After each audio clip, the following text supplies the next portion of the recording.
Bonsoir à toutes et à tous, bienvenue dans cette nouvelle édition de l'information. Au sommaire de cette édition, les personnes vivant avec un handicap vont désormais bénéficier d'une assistance de l'État à travers le ministère de l'Action sociale afin d'assurer leur insertion socio-économique. Les détails dans ce journal. Aussi, en réponse aux différents défis auxquels se heurte la téléphonie mobile au Togo, l'autorité de régulation de la communication ARCEP a pris des mesures contre les deux principaux opérateurs du pays, entraînant ainsi une légère amélioration de la qualité des services. Nous y reviendrons. À l'international, une réunion d'urgence de la CEDEAO s'est tenue pour aborder les défis sécuritaires et politiques dans la région. Au cours des discussions, le report controversé des élections présidentielles au Sénégal et les tensions avec les régimes militaires du Burkina Faso, du Mali et du Niger. D'autres précisions dans un instant. Puis ce mercredi, devant l'Assemblée générale des Nations Unies, Antonio Guterres, le secrétaire général des Nations Unies, a appelé à un effort mondial pour la paix, soulignant que les civils sont les plus touchés par les crises mondiales. On y revient. Voici donc tout pour le menu de ce soir. Restez avec nous.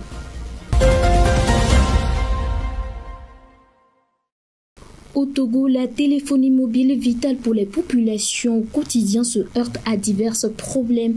En réponse à ces défis, l'autorité de régulation de la communication ARCEP a pris des mesures contre les deux principaux opérateurs du pays, entraînant une légère amélioration de la qualité des services. Le constat de Claire Cagnou. La téléphonie mobile s'est affirmée comme un pilier incontournable de la vie quotidienne pour de nombreuses personnes à travers le monde.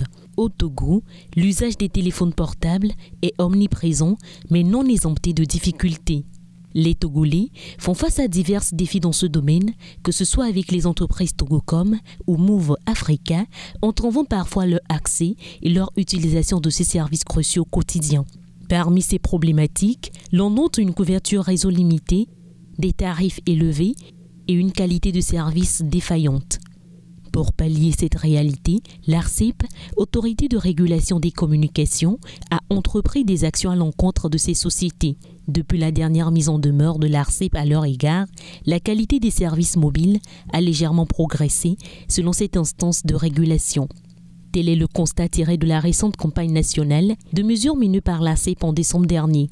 Les résultats révèlent une amélioration respective de 5,28% pour Move et de 1,94% pour Togocel concernant la qualité de leurs services mobiles en général. Ces améliorations se révèlent plus significatives dans la région du Grand Lomé que dans le reste du pays.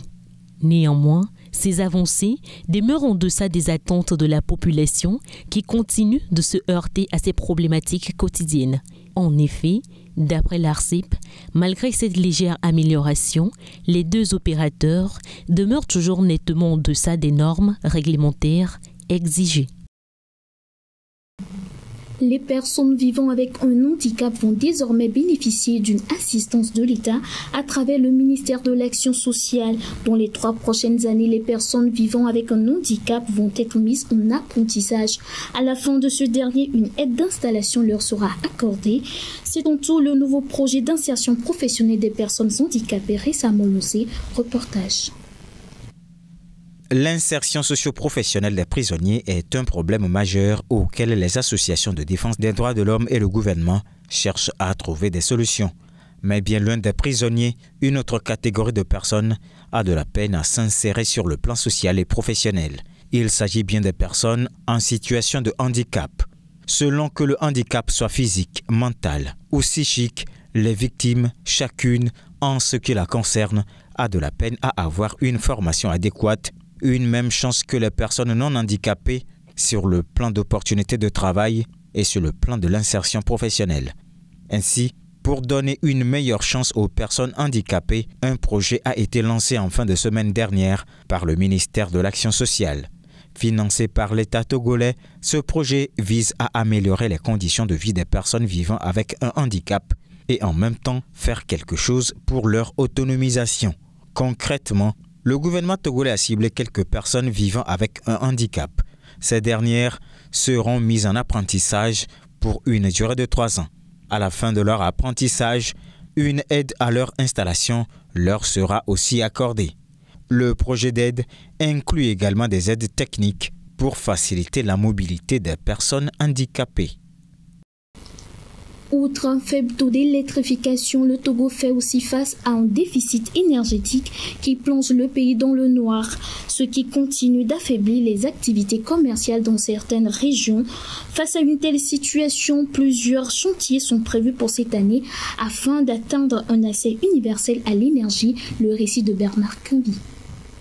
Le Togo a dans le viseur d'atteindre un taux d'électrification de 90% à l'horizon 2030, une ambition pour laquelle le pays se bat à travers plusieurs programmes de modernisation du circuit de contribution des énergies. En vue d'atteindre cet objectif, l'État togolais prévoit investir 57 milliards de francs CFA dans le secteur pour cette année 2024. Il s'agit en effet pour le pays de poursuivre les chantiers déjà entrepris qui sont entre autres l'initiative CISO qui permet de distribuer des kits solaires aux ménages sur toute l'étendue du territoire, puis le projet d'électrification de 317 localités et le fonds Tenga. Ce dernier, lancé en 2022, a pour objectif de faciliter l'accès des populations au raccordement à l'électricité à un coût initial fortement réduit. À ce jour, le fonds Tenga revendique déjà 100 000 bénéficiaires dans les régions de la Kara et des Savanes. Aussi, une partie du budget devrait permettre l'extension de la centrale solaire de Blita et le démarrage des travaux de construction de la centrale photovoltaïque de Sokodé. La coopération entre le Togo et le Japon via le projet Kennedy Round a permis au Togo de recevoir une nouvelle cargaison de plus de 3500 tonnes de riz qui sera reversée sur le marché local. Les détails d'Alès Mouto. Le Togo, par le biais de l'Agence nationale de sécurité alimentaire ANSAT, a réceptionné ce mercredi plus de 3000 tonnes de riz blanc offerts par le Japon. Le don réceptionné est estimé à une valeur de 250 millions de yens japonais, soit environ 1,250 milliard de francs CFA. Cela fait la 12e fois que le pays bénéficie de cette aide du Japon dans le cadre du projet alimentaire Kennedy Round. Cette cargaison a pour objectif de contribuer à faire face aux problèmes de sécurité alimentaire. Les sacs de riz seront déversés sur le marché à des prix abordables afin de venir en aide aux populations les plus vulnérables. Les fonds récoltés à la suite des ventes serviront à mettre sur pied des projets socio-économiques pour le bien-être des populations. Rappelons que ce don de riz est un partenariat durable visant à renforcer les capacités agricoles et alimentaires du Togo pour les années à venir.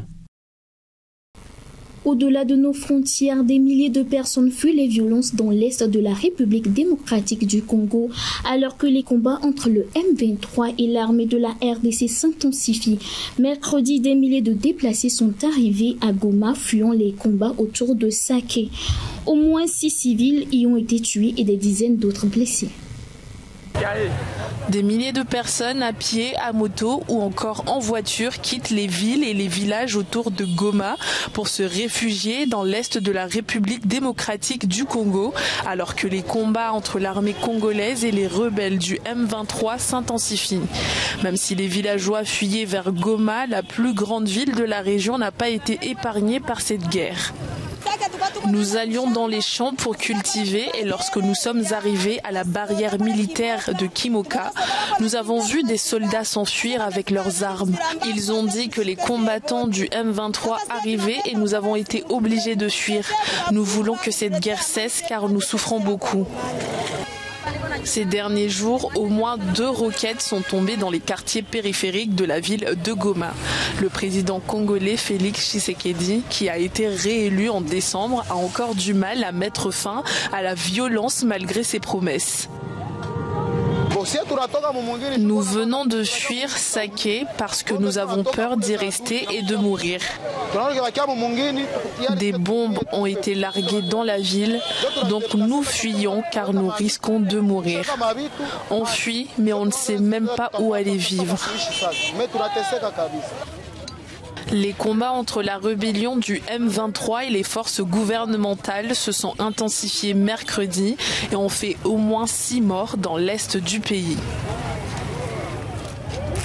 La CEDEAO a tenu une réunion d'urgence afin de discuter des problèmes sécuritaires et politiques dans la région, notamment le report des élections présidentielles au Sénégal. Malgré les critiques sur son influence, la CEDEAO a appelé à l'unité et a demandé au Sénégal de respecter son calendrier électoral initial tout en écartant l'instant d'une intervention militaire. Reportage.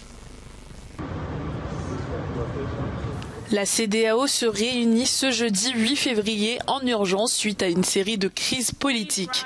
Les ministres des Affaires étrangères des pays membres de la communauté se sont donné rendez-vous à Abuja, au Nigeria, pour discuter des problèmes sécuritaires et politiques actuels de la région.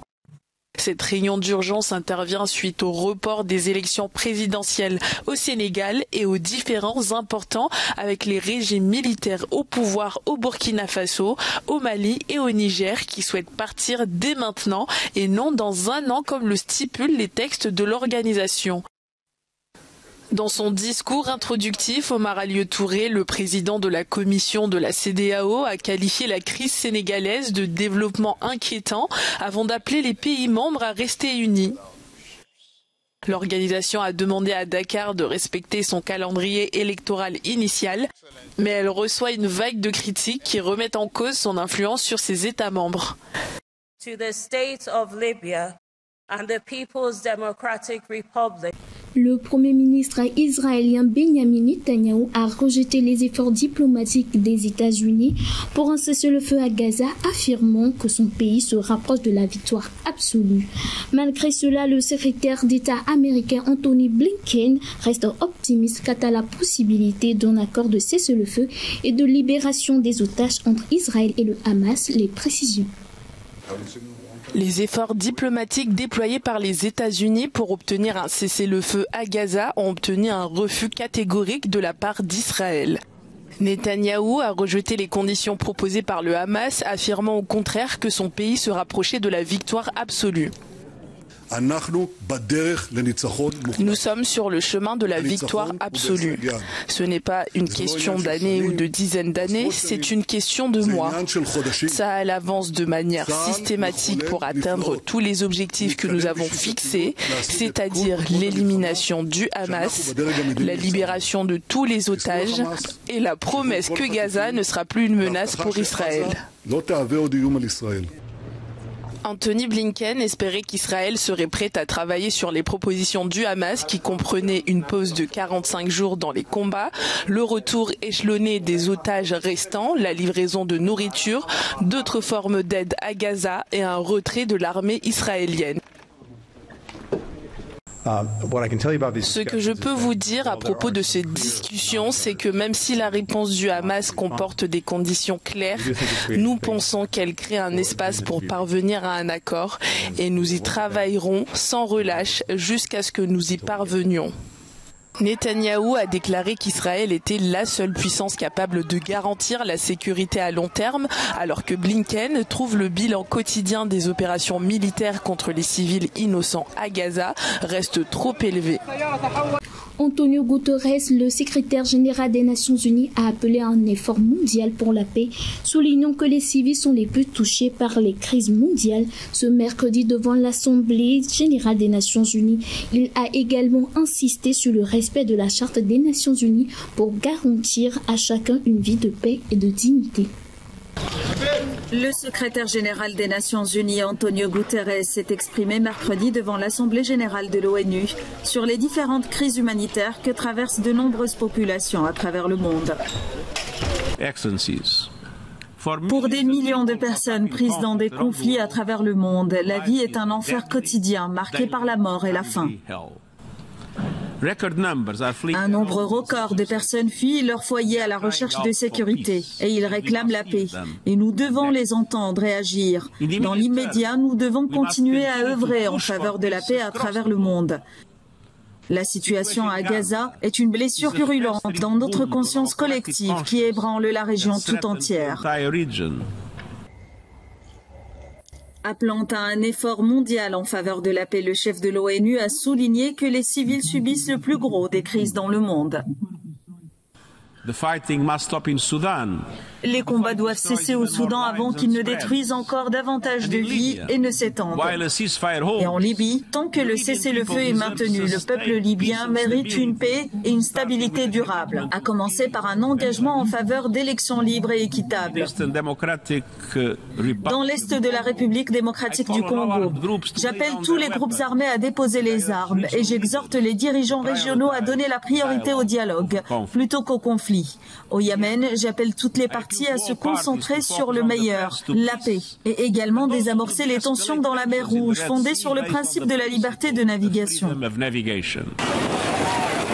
Guterres a affirmé que si tous les pays remplissaient leurs obligations en vertu de la Charte des Nations Unies, le droit de chacun à une vie de paix et de dignité serait garanti.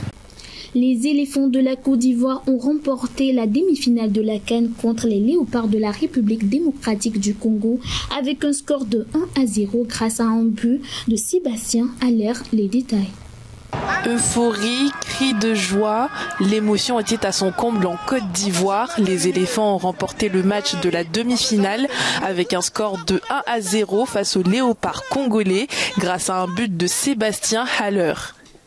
Les performances ne sont pas personnelles, je dirais c'est la performance collective. Et logiquement, comme je l'ai souligné tout à l'heure, après cette humiliation de la Guinée équatoriale ici, on s'est regardé dans une glace, on s'est dit des choses en face et on a vu qu'on ne pouvait pas faire pire. Et aujourd'hui, nous sommes heureux, pas parce que nous sommes qualifiés pour la finale, mais c'est sur ce stade-là qu'on a perdu 4-0. Et c'est ici aujourd'hui où on est venu jouer la demi-finale, donc on s'est parlé depuis 2 jours. Donc il fallait montrer notre visage là. Mon premier sentiment, c'est de la déception, parce que la physionomie du match nous amène aussi à être déçus, parce qu'on peut y croire par rapport à la prestation qu'on fait, même si on est tombé, je le redis, sur une belle équipe de la Côte d'Ivoire.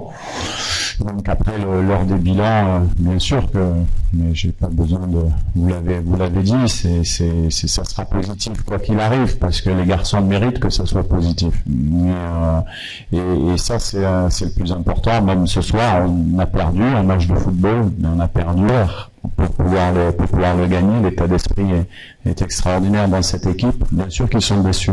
Les éléphants ivoiriens affronteront dimanche en finale les Super Eagles nigériens qui ont éliminé l'Afrique du Sud mercredi soir.